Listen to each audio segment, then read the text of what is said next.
बुराई कितनी भी शक्तिशाली क्यों ना हो, सत्य और भक्ति के आगे टिक नहीं सकती। यही संदेश देती है होलिका दहन की पौराणिक कथाएं, जो हमें याद दिलाती है कि अहंकार और अधर्म का अंत निश्चित है। आइए जानते हैं होलिका दहन की पवित्र कथाएं, जो हर वर्ष हमें सत्य और धर्म के मार्ग पर चलने की प्रेरणा देती है। जिनमें सबसे प्रसिद्ध कथा भक्त प्रहलाद, राजा हिरण्यकश्यप और होलिका की है। पौराणिक मान्यता के अनुसार हिरण्यकश्यप एक शक्तिशाली असुर राजा था, जिसने कठोर तपस्या कर भगवान ब्रह्मा से अमरता का वरदान मांगा था।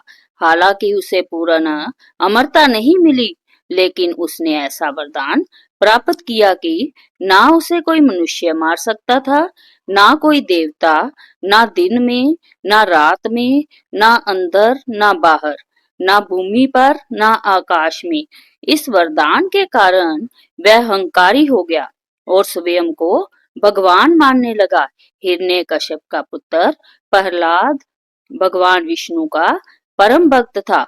उसने अपने पिता की अधर्म पूर्ण आज्ञाओं को मानने से इनकार कर दिया और भगवान विष्णु की भक्ति में लीन रहा।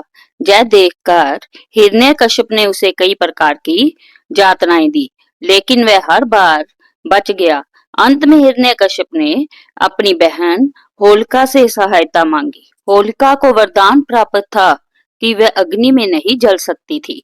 उसने प्रहलाद को गोद में लेकर आग में बैठने की योजना बनाई, ताकि प्रहलाद जलकर भस्म हो जाए। लेकिन भगवान विष्णु की कृपा से प्रहलाद सुरक्षित रहा और होलिका स्वयं जलकर भस्म हो गई। इस घटना के प्रतीक स्वरूप हर साल फागुन माह की रात को होलिका दहन किया जाता है, जो बुराई पर अच्छाई की जीत का प्रतीक है। कुछ मान्यताओं के अनुसार होली का संबंध भगवान श्री कृष्ण से भी जोड़ा जाता है। कथा के अनुसार जब कंस को यह ज्ञात हुआ कि उसका वध करने वाला बालक गोकुल में जन्म ले चुका है, तो उसने पूतना नामक राक्षसी को भेजा। पूतना ने विशाले स्तनपान से शिशु कृष्ण को मारने का प्रयास किया, लेकिन स्वयं श्री कृष्ण के हाथों मारी गई। इस घटना की याद में भी होली का त्योहार मनाया जाता है। एक अन्य पौराणिक कथा के अनुसार प्राचीन काल में डूडी नाम की एक राक्षसी थी, जिसे भगवान शिव से वरदान मिला था कि उसे कोई भी देवता, अस्त्र शस्त्र या पुरुष नहीं मार सकता था। लेकिन उसे यह भी श्राप था कि शरारती बच्चों की मस्ती और उनके उपद्रव से वह बच नहीं सकती थी।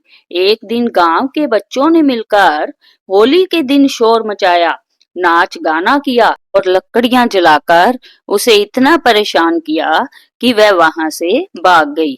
तभी से होली का त्योहार बच्चों के विशेष उत्साह का पर्व भी माना जाता है।